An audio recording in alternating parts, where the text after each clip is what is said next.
হাফেজ তাজিমুল ইসলাম, পিতা আজিজুল হক, কাগজি গ্রাম, তার লজিং মাস্টার জয়েল মিয়া, পঞ্চায়েত বাড়ি। তৃতীয় নম্বর হাফেজ জুবাইর খান সাব্বির,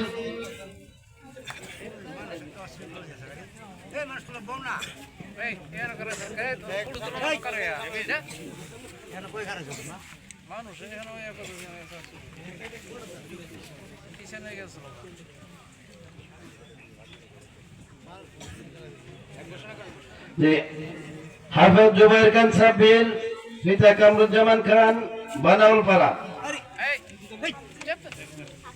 হাফেজ সিয়াম আহমদ, পিতা ডাক্তার আবুল কাসেম, নামাগুসাইপুর, হাজিবাড়ি।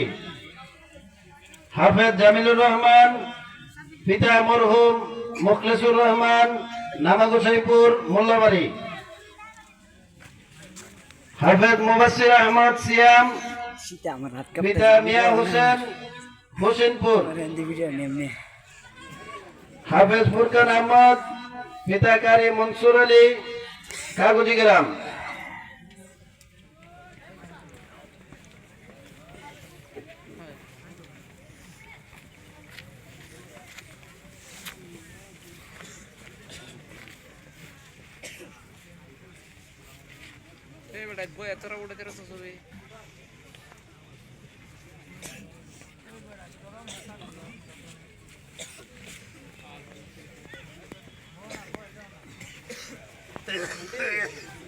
হাফেজ শাহিন আলম, পিতা মরহুম তহিদ মিয়া, সৈতনপুর। হাফেজ মোহাম্মদ নাহিদুল ইসলাম, পিতা মরহুম ডাক্তার নুর মিয়া, আনোয়ারপুর।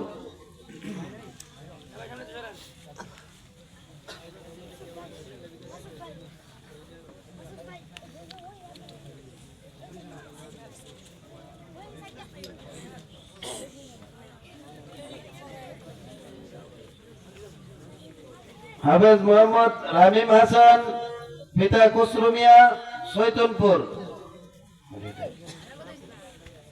হাফেজ ইকরাম হুসাইন, পিতা মোহাম্মদ আবুল কাসেম, হোসেনপুর।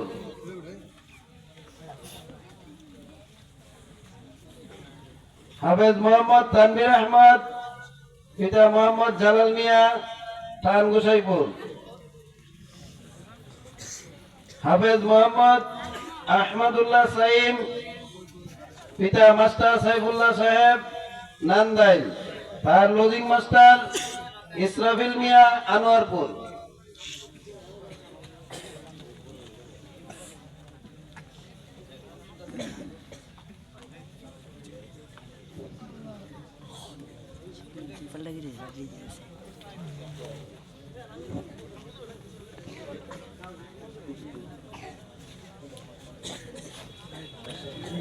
আপনারা বসে পড়ুন, যারা দাঁড়িয়ে আছে আমরা বসে পড়ি।